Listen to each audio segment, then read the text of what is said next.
Economists are all pretty much agreeing that today taxes must rise, probably in the autumn budget, in fact almost certainly in the autumn budget, following the statement by the Chancellor in the Commons yesterday. Of course, it's hard for chancellors, isn't it? Because if they do something in the short term, they get criticised for not doing something for the long term.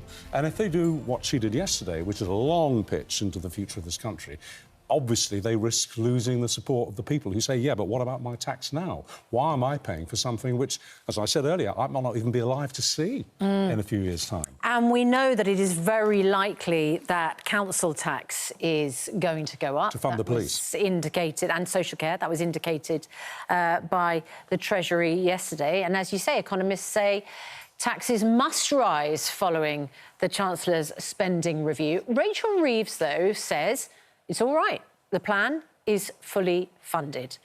Her opposite number describes it as a spend now, raise taxes later plan. But, of course, the problem for the Conservatives in this situation is that people will say, well, you had 14 years and look at the way that you left Who'd the economy. Who'd be in the Conservative opposition today? Because there is a general consensus, isn't there, amongst senior Tories that the reason that they lost the election was because they screwed up. Yeah. They lost momentum, they lost their way, they stopped delivering. So a few months later, not even a year later, for them to step back and fire, they have to, of course, but to fire harpoons at Labour is a tricky one. Let's see how the Shadow Chancellor, Sir Mel Stride, deals with that. Very good morning to you. Morning. Sir Mel. Right, it's all your fault. Well, I don't think I'm going to accept that, Susanna. Far too early in the morning to plough into that one. No, look, on the day of the general election, actually, we had the fastest growth in the G7. We had near record level of employment, near record low level of unemployment. It's the voters' and we had fault. brought inflation down. We brought inflation down to bang on 2%. It's now almost double that. No, what's going on here, I'm afraid, is a mismanaged economy. You've got a government that said they weren't going to spend like there was no tomorrow or put taxes up left, right and centre during the run-up to the election. They've done just that, particularly taxing businesses. It has destroyed growth. They've borrowed a huge amount of money, which has been inflationary. That's kept interest rates higher than they would otherwise have been. And that's added to the servicing cost on this growing national debt that this government is adding to. And that all adds up to a problem, a weakness for the economy, I'm afraid. The trouble is, of course, that in your government, inflation peaked at 11%. 11.1%, yeah. Right, even higher than the figure I just quoted. That's an extraordinary flex on your behalf. Yeah.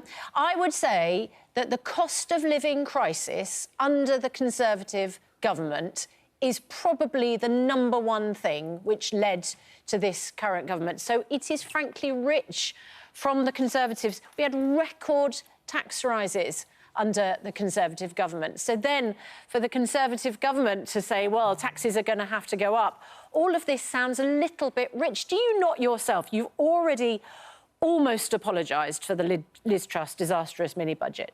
Do you not stand back and think, we simply don't have a leg to stand on? So, well, no, I don't actually, and let me explain why. So we had two extraordinary events that we had to handle. One was COVID, that shrank the UK economy by over 10% overnight. You'd have to go back to the Great Frost in the early 18th century to have had an economic impact of that magnitude. And most people at the time said that this would lead to mass unemployment, far higher than we'd even seen in the 1980s. And we stepped in and supported jobs through furlough and so on. The second thing on the inflation point was, of course, that came as a result of the spike in energy prices as a consequence of the war between Russia and Ukraine. And we weren't the only country around the world that saw those kind of spikes of inflation. The reality is that in both of those external shocks, we stepped in and did what was required. And on the point of inflation, as I say, we got inflation down to bang on 2% on the day of the general election. We've done that hard work. So I don't think it is quite as you are suggesting. But look, there are challenges going forward, and this government, I'm afraid, just doesn't have the answers. We have a very weak economy now that can't sustain this level of spending and borrowing and the taxing that's going on, which is typically the same old Labour playbook. I'm afraid the economy is running out of steam, and we've just had, in fact, in the last 20 minutes or so the GDP figures for April, which is a contraction of 0.3%, probably way below. as a result of the Trump because of the tariffs coming from America. We can talk about that a bit later. Look, there must have been stuff yesterday, and there must be stuff the government's doing now which you do approve of. I mean, for example, cutting back on the number of asylum hotels quite dramatically, the cuts in welfare. These are things which you should have done and didn't do. You must look at that and think, that's tanks on our lawn. Well, no, I don't actually, Richard, because in government, for example, you mentioned welfare, which is a budget that does need to be reined in. There's no doubt about that. We made £5 billion worth of savings. That was scored by the OBR. The OBR also said we were going to see 450,000 fewer people going on to long-term sickness benefits as a result of our reforms.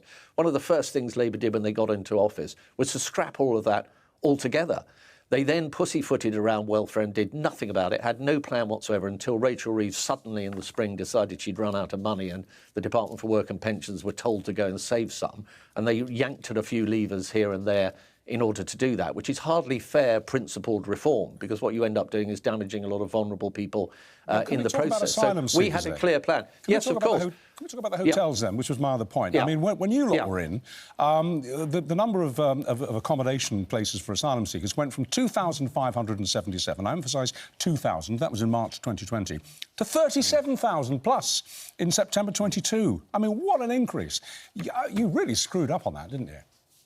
So, look, we've had big challenges with illegal migration. There's no doubt about that. But if you look at where we are now, it has got completely out of control. We've got far more, I think it's 42% more people coming over across the channel now under this government than was the case before. We were on the brink of doing just that, because the way you stop those crossings is by having a deterrent. Well, you have to have a deterrent. You have to have a situation where people know that if they come here, they will be removed and it's not worth coming in the first place. And that was what the Rwanda deal was. We had flights ready to go at the back end of that July. One of the first things Keir Starmer did was to scrap that. Now, how do I know deterrence works? I know it works because when that legislation went through, a lot of those illegal migrants in Northern Ireland were going across the border to escape our jurisdiction into the Republic of Ireland. I know it works because we had a returns deal with Albania that meant that if you're Albanian and came to the UK, you went straight back to Albania. That number of Albanians coming fell by 93% overnight. Deterrence works. OK, but the Rwanda scheme wasn't a returns agreement, and it cost hundreds of millions of pounds, and it managed to get 4 people voluntarily to go back. Well, to go to Rwanda. I mean, it's just a woulda, shoulda, coulda argument, isn't it? It never got off the ground. Anyway, before we let you go... But, Susanna, I've got to say on that, why did it not get off the ground? It got off the ground because Labour scrapped it. If Labour hadn't scrapped it and we got back into power, we would have had many people going to Rwanda rather than being here, and it would have been a deterrent. The trouble is, you lost the election with quite huge and historic results. Just before we let you go, we are doing a debate this morning on whether people should get knighthoods or honours for doing their job. Now, you are Sir Mel Strides, and congratulations. That's a knighthood which I understand was awarded in Rishi Sunak's resignations honours list. Do you think that not enough ordinary, real people, those in the communities, are recognised, and that the system is clogged up with people who get recognised simply for doing their job?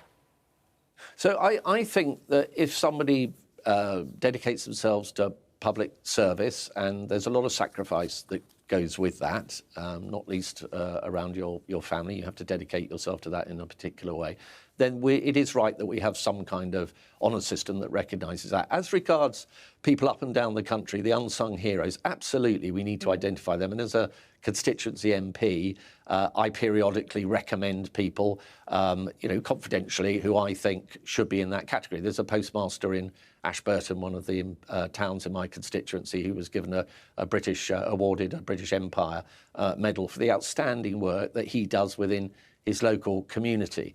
So there is a process and a system for that. I've no doubt we should always run faster and try harder to make it work better, but the process is there, and there are lots of people that are recognised, and quite rightly so. But the trouble is, with very brief last point, the trouble is that for every celebrity, basically, who gets awarded a gong, that means an ordinary person doesn't get the gong, because there's only a certain number that they can give away each year. So, in a yes or no, do you think that Beckham, Tess Daly and Claudia Winkleman should be getting a gong? Yes or no? Oh, right. No, Richard, you're really tempting me, but I just don't think I can get into opining on who is worthy and who is not worthy on your show this morning. But a nice try. All right, well, congratulations on your own, anyway. Thanks. Sir Mel Strides.